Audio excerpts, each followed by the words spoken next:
Hello everyone, welcome to exam B. So my name is Kailash Tiwari. So दोस्तों, एक दो दिन पहले मैंने वीडियो बनाई नाबार्ड की प्रिपरेशन से रिलेटेड, नाबार्ड एग्जाम के रिलेटेड।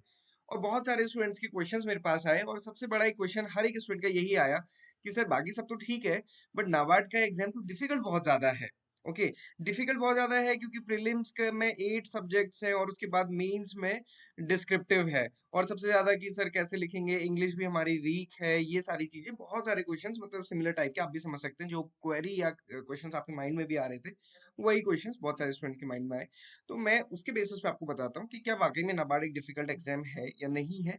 और ये डिफिकल्टी लेवल ना जनरली हम एग्जाम के पैटर्न से बहुत ज्यादा नहीं मेजर कर सकते। उसका एक बेटर पैरामीटर होता है कि कंपटीशन लेवल कितना है, और उसके बेसिस पे जो भी एग्जाम होता है उसमें क्या एक्सपेक्टेड कट ऑफ जाती है। तो ये दोनों को देखते हैं, और पेपर पैटर्न तो हमने तब भी डिस्कस किया, तो वो आपको पता ही है।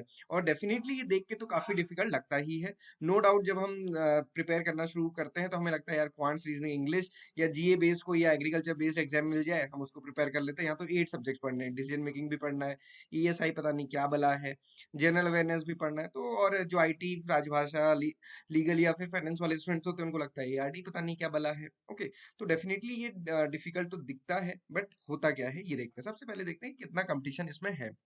आपको एक चीज जान के बहुत हैरानी होगी, लास्ट ईयर आप देखेंगे 60,000 एप्लीकेशंस थी, 2021 से यहाँ पे कम हो गई थी। बट इस बार आप देखोगे नंबर ऑफ एप्लीकेशंस बढ़ गई, बट ये बढ़ी नहीं। अगर आप रिलेटिवली देखोगे ना, क्योंकि ये जर्नलिस्ट पोस्ट का मैंने यहाँ पे सिर्फ दिया है, 2022 में एग्रीकल्चर पोस्ट पे, लैंड डेवलपमेंट में, फॉरेस्ट्री, पता नहीं कौन कौन सी स्ट्रीम्स में वैकेंसीज आई थी।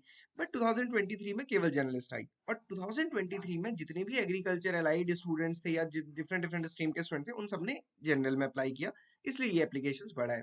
बट ओवरऑल आप देखोगे नाबार्ड जैसे ऑल इंडिया एग्जामिनेशन में, और वो भी जो डेवलपमेंटल फाइनेंशियल इंस्टीट्यूट है उसके एग्जामिनेशन में 75,000 एप्लीकेशंस काफी कम नंबर होता है। और इसमें से भी कितने अपीयर हुए? 45,000। ओके, तो आप देख सकते हो कि हमेशा 60% अराउंड बच्चे अपीयर होते हैं मेंस के लिए, क्योंकि वहां पे सिलेक्शन रेशियो फिर फिक्स होता है। 2800 बच्चे सेलेक्ट हुए, और अभी फिर इंटरव्यू के लिए 400 अराउंड 38 बच्चे सेलेक्ट हुए, और फाइनल जो सिलेक्शन होगा 151 का होगा। डेफिनेटली आपको पता है कोई भी एग्जामिनेशन को आपको क्रैक करना है तो वो एक कंपटीशन है। कंपटीशन की दो आउटकम होती है, सक्सेस या फिर फेलियर। ओके, हमको दोनों ही पता है, बट हम कहते हैं कि जैसे हम एक कॉइन को टॉस करते हैं, उसकी भी दो आउटकम होती है, हेड एंड टेल। अब ये तो प्रोबेबिलिटी का क्वेश्चन हो गया, बट हमें यहाँ पे पता है कि यहाँ पे पूरी चांसेस 50-50% है, बट यहाँ पे कंपटीशन में चांसेस ना हम चेंज कर सकते हैं। सक्सेस मिलेगी या फेलियर मिलेगा बहुत हद तक हमारे हाथ में ही होता है। कुछ परसेंटेज हम कह सकते हैं कि डेस्टिनी भी हमारी है, बट आप मेहनत करेंगे डेफिनेटली सक्सेस मिलती है। ओके, सो एक तो ये है कि competition as compare to other examination, even आप देखोगे आईबीपीएस, एएफओ, वहां पे इससे ज्यादा नंबर ऑफ एप्लीकेशंस होती हैं, जबकि वहां तो केवल एग्रीकल्चर स्टूडेंट्स होते हैं, है ना। यहाँ पे तो ओवरऑल सारे ही, कोई भी कैसा भी ग्रेजुएट हो, बस ग्रेजुएशन होना चाहिए, वो एलिजिबल होता है, तब यहाँ पे इतना कम कंपटीशन है। तो ये रिलेटिवली कम कंपटीशन, जब कम कंपटीशन है तो आप समझ सकते हैं डिफिकल्टी लेवल भी। अब दूसरा, क्या ये वाकई में डिफिकल्ट है, वो कैसे पता चलेगा? कट ऑफ से। अब देखिए जनरली क्या होता है, मैं स्पेशलिस्ट स्टूडेंट्स के कंटेक्स्ट में बात करता हूँ, जर्नलिस्ट तो समझ ही जाएंगे आप, अगर आईटी से हैं, फाइनेंस से हैं, एग्रीकल्चर से हैं, डर होता है कि यार हमने अपने सब्जेक्ट ज्यादा अच्छे से पढ़े हैं, हमको quants, reasoning, English, computer awareness में ज्यादा अंडरस्टैंडिंग नहीं है। ओके, बट यहाँ पे ये इनसे एग्जामिनेशन भी नहीं है, ये तो केवल क्वालिफाइंग सेक्शन है। जो आपका सिलेक्शन या मेरिट सेक्शन है तो वो जीए, ईएसआई और एआरडी है। तो यहाँ पे आप देखिए रीजनिंग में 20 में से 3.75 कट ऑफ, इंग्लिश में देखिए 30 से 12.5, कंप्यूटर में 5.5, क्वांट्स में 3। तो यहाँ कट ऑफ भी कम जाती है, और ये सिर्फ 2022 की बात नहीं, इससे पहले भी आप देखोगे कम जाती है, क्योंकि उनको बच्चे ऐसे चाहिए जिनके पास जीए, ईएसआई, एआरडी की नॉलेज हो सकता है बहुत स्टूडेंट्स ऐसे हो जिनका क्वांट्स रीजनिंग बहुत अच्छा हो क्योंकि एसबीआई पीओ की प्रिपरेशन की है, बट सेम टाइम उनका ईएसआई और एआरडी बहुत अच्छा नहीं हो सकता है। तो हो सकता है कि उनके इसमें बहुत अच्छे मार्क्स आए, बट इसमें नहीं आए, तो भी वो उनका सिलेक्शन फेस टू प्ले नहीं होगा। इसलिए आपको ये समझना है कि आपकी अगर ओरिएंटेड स्टडी है ना, अगर आपने मन में ठान लिया है कि नाबार्ड जॉब आपके लिए है, और आप जीए, ईएसआई, एआरडी को टारगेट करते हैं, और यही चीज आपके फेस टू में काम आती है, एआरडी, ईएसआई, जीए ही फेस टू में काम आती है, तो फिर आप इजीली क्रैक करते हैं। और इस बार मैं आपको बताऊं, एग्रीकल्चर स्टूडेंट्स काफी फेज टू में भी पहुंचे और फाइनली इंटरव्यू तक भी पहुंचे हैं, वो भी किसमें? जर्नलिस्ट कैटेगरी में।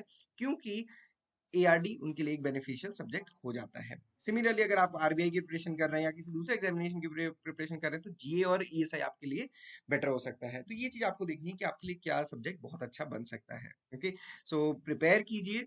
ये डिफिकल्टी लेवल जैसे जैसे आप प्रिपेयर करेंगे आपको खुद ही डिफिकल्टी लेवल कम लगने लग जाएगा और एक कॉन्फिडेंस आप में जरूर आएगा। और मैं हमेशा कहता हूँ अगर आप नाबार्ड का एग्जाम प्रिपेयर कर रहे हैं ना, ऐसा कभी नहीं हो सकता कि आपके कोई और एग्जाम नहीं निकलेगा। आपके बहुत सारे एग्जामिनेशन निकलेंगे। जितनी भी सक्सेस स्टोरीज हैं किसी को भी उठा के देख लीजिए, हर बच्चा यही कहता है जैसे नाबार्ड के साथ ये एग्जाम भी निकल गया था। बस डिटर्मिनेशन और पेशेंस के साथ पढ़ने की जरूरत है। और एक सबसे बड़ी चीज होती है फेथ, है ना, भरोसा जरूर रखिए। है ना, हमारा भरोसा किस किस में डगमगाता है, क्या इस साल नोटिफिकेशन आएगा। हर साल यही क्वेश्चन, हर साल नोटिफिकेशन आया है। आप 2020 के बाद से मेरी ये वीडियो देख सकते हो, आपको हर साल मेरी ये वीडियो दिख जाएगी। क्या इस साल नोटिफिकेशन आएगा या नहीं, नोटिफिकेशन कब आएगा, ये वाली वीडियो हर साल दिख जाएगी, है ना। तो ये हर बार आता है, नोटिफिकेशन तो आएगा ही। आप हमेशा खुद से ये पूछिए क्या आप रेडी हैं, है ना? तो इस ये और जो आप पढ़ रहे हैं उस पर भरोसा रखिए कि आपका सिलेक्शन होगा। सो दिस बाकी तो ईश्वर की इच्छा है और ईश्वर वही आपके लिए करेगा जो आपके लिए सबसे बेस्ट होगा। एक्सएम भी नाबार्ड के लिए कोर्स प्रोवाइड करता है जिसमें अभी अराउंड 45% ऑफ भी चल रहा है, मंथ एंड भी है, तो आप इसको परचेज कर सकते हैं। यहाँ पे रेगुलर लाइव सेशंस भी होते हैं, हमारी ऑनलाइन क्लासेस भी होती हैं। और सबसे बड़ी बात है ये आपको बाकी कोचिंग्स में नहीं मिलेगा, यहाँ पे आपको ऑलरेडी सारा कंटेंट फर्स्ट डे में ही मिलता है। आप इसका डेमो देख सकते हैं। आपको हर एक टॉपिक के लिए शॉर्ट वीडियो, शॉर्ट नोट्स, मैं हर चीज में शॉर्ट बोल रहा हूँ, मतलब बहुत short to the point crisp होते हैं। 100 पेजेस के कोई नोट्स नहीं है, उसको नोट्स नहीं कहना चाहिए, उसको बुक कह देना चाहिए। ओके, तो short video, short notes and हर एक टॉपिक के लिए क्वेश्चंस। उसके अलावा मॉक टेस्ट वगैरह तो बहुत सारी चीजें हैं, आप डेमो देखेंगे आपको समझ आ जाएगा। आपको बहुत अच्छे से प्रिपरेशन करनी है। जो स्टूडेंट्स अपने ग्रेजुएशन के फर्स्ट सेकंड थर्ड ईयर में है वो इसको अभी से टारगेट कर सकते हैं। फर्दर कोई भी डाउट क्वेरी क्वेश्चंस के लिए आप मुझे कनेक्ट कर सकते हैं। Thank you for watching this video and have a great day ahead.